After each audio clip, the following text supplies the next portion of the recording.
En este tutorial vamos a revisar algunos conceptos de ecología microbiana y vale la pena recordar cuál es el objeto de interés de este estudio. Básicamente el centro de interés son las comunidades microbianas y a estas comunidades les vamos a preguntar cómo se ensamblan, cómo están organizadas, cómo es que interactúan unas con otras y cómo es la interacción con el entorno. Bueno, pero primero hay que revisar algunos conceptos, partiendo por qué entendemos por comunidades. Y para eso debemos primero hablar sobre el ecosistema. El ecosistema básicamente es una unidad funcional, pero es una unidad compleja, ¿ya? Y la cual vamos a poder descomponer en básicamente o grandes rasgos en plantas, animales, comunidades microbianas y el entorno abiótico, es decir, los minerales, el agua, aspectos que rodean a los organismos vivos y con los cuales hay interacción. Bueno, y plantas, animales interaccionan entre ellos y las comunidades microbianas interaccionan entre microorganismos y con plantas, animales y el entorno.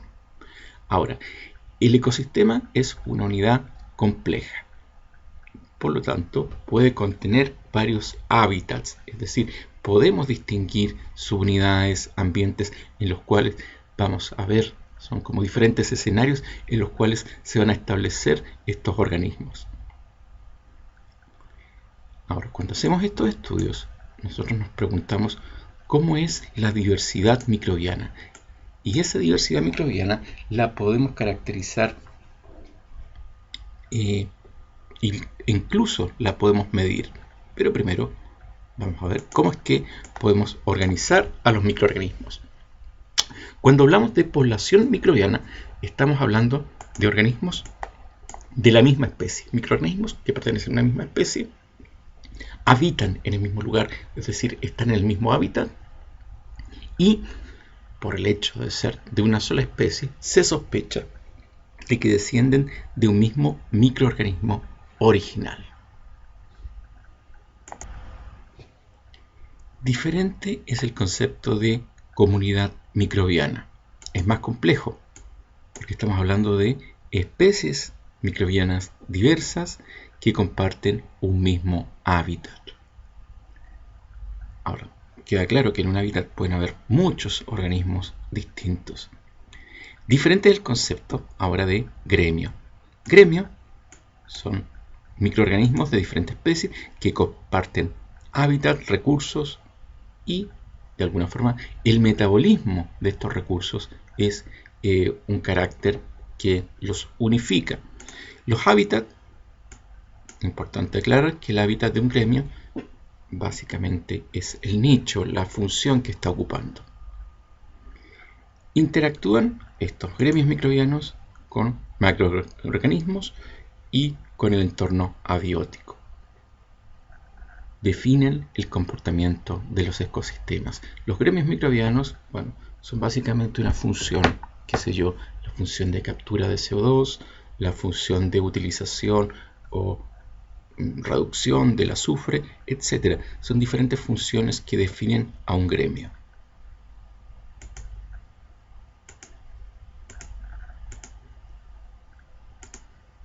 Siguiendo con conceptos, hablaremos de que es importante en un ecosistema definir cuáles son los inputs de energía y de materia.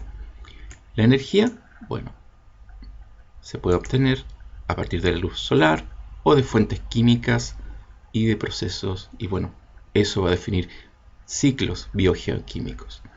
Si hablamos de la luz solar, vamos a hablar de que hay organismos fotótrofos que generan su ATP a partir de la luz solar y aprovechan esta energía para fijar tanto el carbono como el nitrógeno y otros elementos. Estos son los grandes productores de materia orgánica en la tierra y en el mar. Ahora, hay organismos que en lugar de usar la luz solar emplean fuentes químicas, ya sea inorgánicas u orgánicas, para obtener energía. Cuando se emplean fuentes inorgánicas, minerales, para obtener energía, hablamos de organismos quimiolitotróficos. Estos son capaces de oxidar diferentes compuestos, desde el hidrógeno, el ion ferroso, el azufre, el amoníaco. Ahora, muchos organismos aprovechan la materia orgánica para producir energía. Estos son llamados organismos quimiorganotróficos, liberan CO2 y productos de fermentación. Son bastante diversos los productos de la fermentación. Si hablamos de los ciclos biogeoquímicos, estamos hablando de transformaciones de elementos. ¿Cuáles son esos elementos que se transforman? Carbono, nitrógeno, azufre y hierro. ¿Ya? Por todos los organismos que hemos visto, vamos a ver que esas transformaciones son catalizadas por ellos. Ahora, no solo los procesos biológicos generan estas transformaciones, hay procesos químicos normales en los cuales no participan seres vivos y se llaman procesos no biológicos.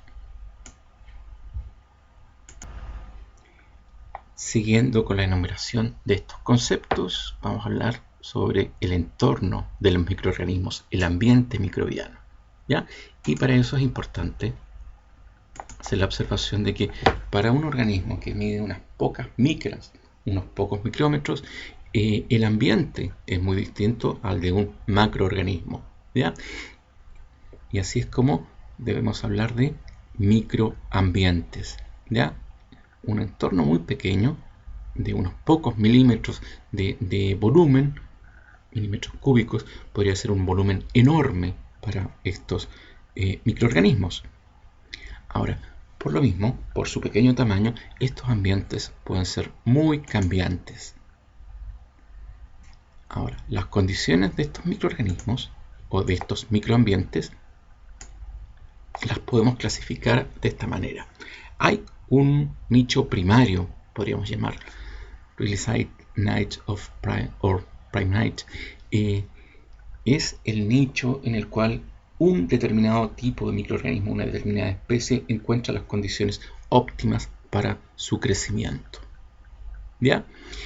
Diferente es el caso de un nicho secundario, donde podemos encontrar al microorganismo, pero no está creciendo en las condiciones óptimas. ¿Ya?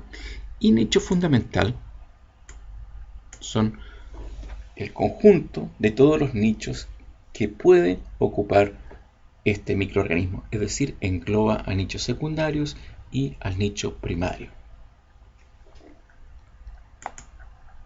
Si hablamos del crecimiento de microorganismos, debemos hablar o introducir este concepto, tasa de crecimiento. Es importante hacer notar que en la naturaleza los microorganismos tienen velocidades de crecimiento variables y eso se debe principalmente a las fluctuaciones en la disponibilidad de nutrientes. Entonces tenemos que los nutrientes en este microsistema o microambiente van a entrar de manera intermitente, sin un flujo constante, podríamos decir, ¿ya? Y además, en el microambiente, los nutrientes no tienen por qué distribuirse de manera uniforme.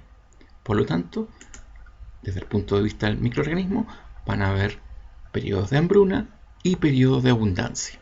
Ahora, como los microorganismos son entidades biológicas evolucionadas, han sabido sacar o aprovecharse o adaptarse a esa condición de fluctuación y en los periodos de abundancia estos organismos son capaces de almacenar nutrientes. ¿Y cómo lo hacen?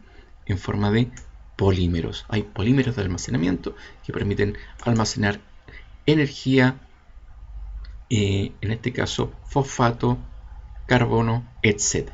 ¿Ya? Son formas que tienen de almacenar energía para los tiempos o almacenar nutrientes para los tiempos difíciles.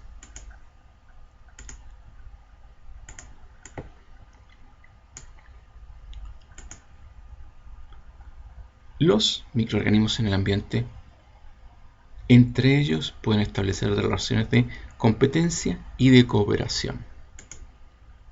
En el caso de la competencia, vamos a ver qué es por espacio, nutrientes,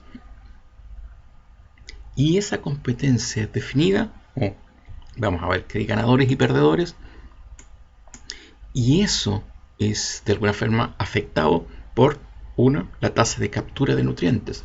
Un microorganismo que está bien adaptado a captar nutrientes en volumen, que tiene afinidad por microorganismos, por micronutrientes que pueden estar en baja concentración, tiene más oportunidades de ser exitoso. Aquellos organismos que crecen más rápido también. Y bueno, hay otros factores en la competencia.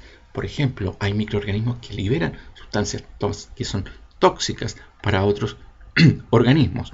Un caso que se me ocurre en este minuto es el de las levaduras. Las levaduras, mientras están creciendo, están liberando etanol, el cual inhibe el crecimiento de otros microorganismos. Bueno, y así como hay competencia, eventualmente puede haber cooperación entre especies microbianas, ¿ya? Y ahí podemos hablar de una sintrofia, cuando dos o más microorganismos participan de una misma tarea, una transformación, la fijación del nitrógeno, por ejemplo, ¿ya?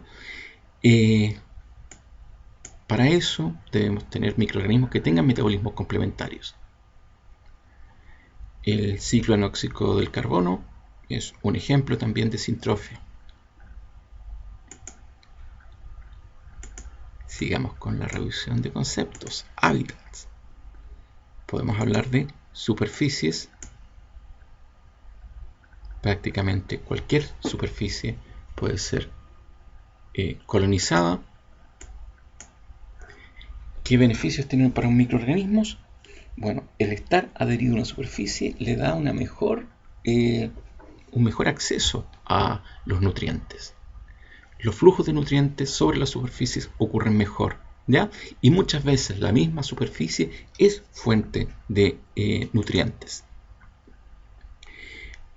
Otro beneficio es que los organismos, cuando están asociados, están en grupo, de alguna forma están protegidos de depredadores. ¿Qué depredadores pueden ser? Qué sé yo, pueden ser protozoos, pueden ser otras bacterias, incluso algunos invertebrados, ¿ya? Cuando están adheridos a una superficie, formando un grupo, también las condiciones ambientales, vamos a ver que los cambios ambientales son menos drásticos, por lo tanto, los microorganismos en esa condición están mejor protegidos. Ejemplos de estos hábitos, esta adherencia a superficies, la tenemos en los tapetes microbianos, en las cuales vamos a ver que microorganismos forman varias capas. Pueden haber organismos fototróficos como quimiolitotróficos formando estas múltiples capas. Generalmente los fotótrofos son cianobacterias, ¿ya? Las cianobacterias forman unos tapetes muy interesantes, los cuales pueden tener varios centímetros de espesor. Además, una característica de estos tapetes es que pueden vivir en ambientes extremos, ya sea condiciones de alta temperatura, alta salinidad o ambientes tóxicos. Otro ejemplo, además de los tapetes, son las biopelículas o biofilms, ¿ya? Ahí vamos a encontrar muchos microorganismos viviendo asociados. Todos están adheridos a superficies e integrados mediante una matriz formada por biomoléculas, principalmente carbohidratos, ¿ya? Pero también vamos a encontrar proteínas y ácidos nucleicos, ¿ya? Todas moléculas muy hidrofílicas, es decir, están formando una especie de pegamento, una sustancia mucilaginosa. Eventualmente, este mucílago, este glicocálix, se puede ver asociado a sales inorgánicas y en ese caso vamos a tener una matriz mucho más dura. Un ejemplo claro de estas biopelículas es el sarro que se forma en los dientes. Y como todos habremos tenido la experiencia, ya son unas costras duras en las cuales, si observáramos con un microscopio, veríamos una gran diversidad de microorganismos. Ahora, dentro de esta matriz, de este biofilms, se pueden generar varios hábitats, dependiendo del acceso que tengan diferentes regiones de esta biopelícula al oxígeno o a los nutrientes, a pHs, condiciones de temperatura, qué sé yo. Se pueden generar diferentes hábitats y se pueden colonizar por microorganismos mejor adaptados a esos hábitats. Ahora, una característica interesante o relevante de estas biopelículas es que los microorganismos que residen en ella presentan una mayor resistencia a desinfectantes, antibióticos y agentes que pueden resultar tóxicos a los microorganismos de vida libre, ¿ya? Esto es de relevancia especialmente en el área de la salud.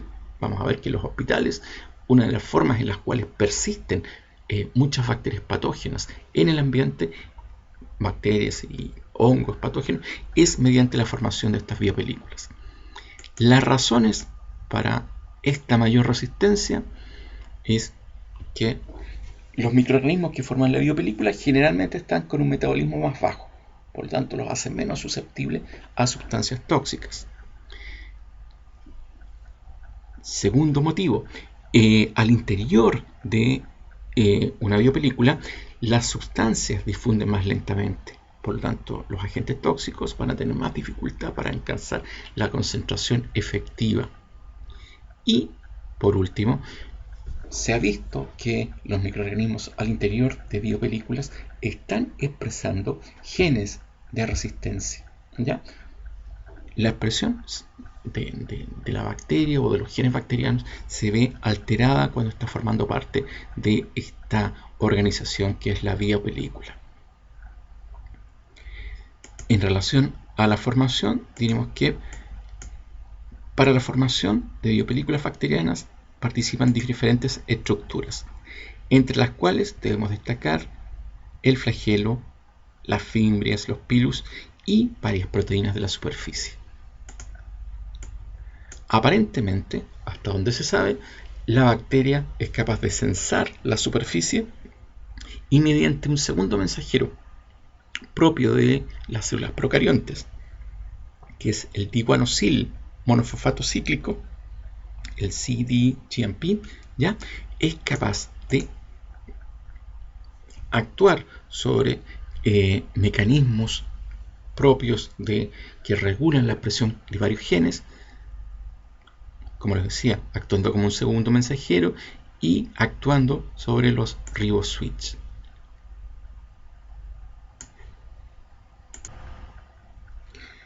Si hablamos de grandes transformaciones de la materia en la Tierra que son mediadas por microorganismos, dos ciclos son particularmente relevantes: el ciclo del carbono y el ciclo del nitrógeno.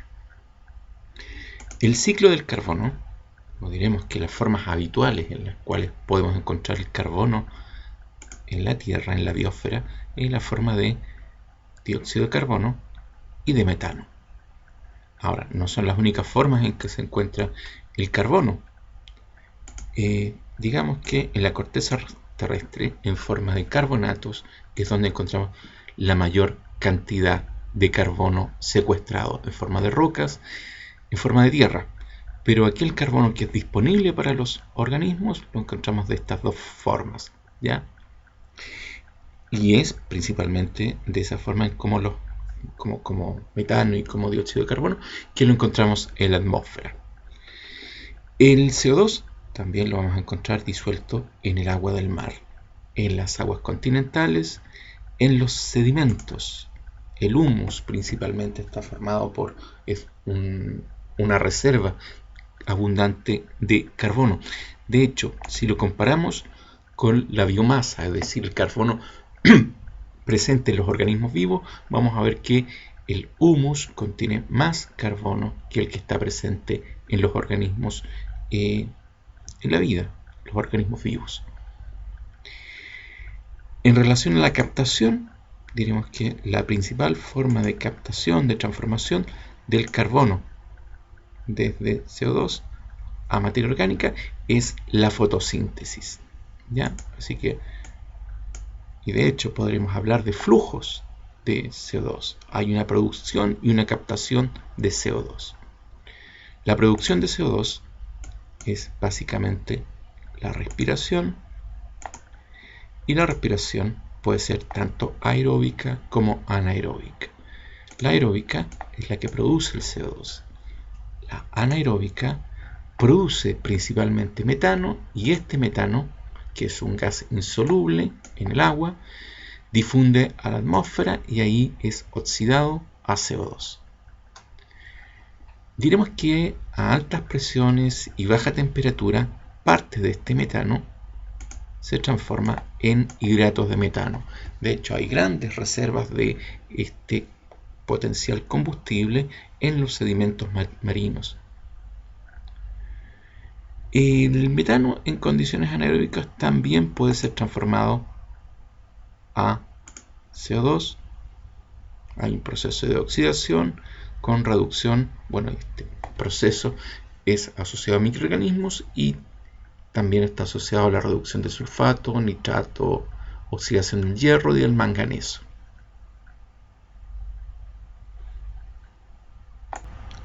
Bueno, así como la respiración produce CO2, hay actividades humanas que también lo generan. Básicamente, la quema de combustibles fósiles, y esa es la razón más probable de este proceso de calentamiento global que estamos viviendo. Junto con la producción existe una captación, llamada también productividad primaria, que depende principalmente de la fotosíntesis, realizado por organismos fotosintéticos. Ahí hablamos de organismos, de macroorganismos y microorganismos con la capacidad de hacer fotosíntesis. En el caso de los microorganismos podemos tener tanto una fotosíntesis oxigénica, es decir, generadora de oxígeno. Tenemos plantas, que son macroorganismos que realizan esta tarea, algas y cianobacterias, que son microorganismos generadores de oxígeno. Ahora, exclusivo de los organismos o de los microorganismos es la fotosíntesis anoxigénica, ¿ya? Y es realizada preferentemente por bacterias. Ahora, la captación de CO2 no solo es realizada por organismos fotosintéticos, sino que también hay organismos quimiolitotróficos que aprovechan la energía que han obtenido en las reacciones químicas para fijar el CO2 y transformarlo en materia orgánica. Esta fotosíntesis en ambos casos es afectada por la biomasa fotosintética y la disponibilidad de nitrógeno y cualquier otro elemento limitante. La metanogénesis, como ya sabemos, ocurre en ausencia de oxígeno. En ella participan claramente organismos o microorganismos anaeróbicos. Ahí tenemos bacterias y arqueas que comparten esta característica. El CO2 actúa como aceptor de electrones. Hay producción de metano. El proceso requiere de hidrógeno gaseoso. Existe otra forma en la cual se produce el metano, y que es a través de la ruptura, de la oxidación de esta molécula, que es el producto final del proceso de fermentación, o de muchos procesos de fermentación, que es el ácido acético, el acetato. El proceso depende de biopolímeros. Ya, digamos, las grandes biomoléculas son biopolímeros que entran a un ambiente anóxico, son degradados, se rompen estas grandes moléculas y se generan monómeros, los cuales son fermentados y generan el acetato, generan hidrógeno, CO2 y otros compuestos de carbono, los cuales posteriormente van a entrar al proceso de metanogénesis. En este punto me voy a quedar con las bacterias sintróficas. Son fermentadoras secundarias, metabolizan productos de la fermentación primaria, es decir, producen hidrógeno, CO2 y acetato a partir de los compuestos de la fermentación primaria. existen microorganismos consumidores, y estos son abundantes, consumidores de hidrógeno. Bueno, he hablado del carbono, hablemos un poco del nitrógeno. La captación de nitrógeno tiene que ver mucho con incrementos de la captación o la presencia de carbono orgánico. A mayor captación de carbono orgánico, mayores van a ser los requerimientos de nitrógeno. Entonces, el nitrógeno que se encuentra en abundancia en la atmósfera es transformado a amonio, amoníaco si ustedes quieren, y este amoníaco puede sufrir una transformación hacia nitratos, y este proceso es mediado por bacterias nitrificantes. Ahora, la presencia de nitrato es un potente inhibidor de la fijación de nitrógeno atmosférico. Digamos, la fijación de nitrógeno atmosférico es un proceso complejo, costoso energéticamente, ¿ya? Y es una solución a la cual acuden las bacterias solo cuando hay ausencia de otras formas de nitrógeno, ¿ya? Si hay presencia de nitratos, no hay necesidad de invertir tanta energía en generar esta molécula, el amonio, a partir del nitrógeno atmosférico.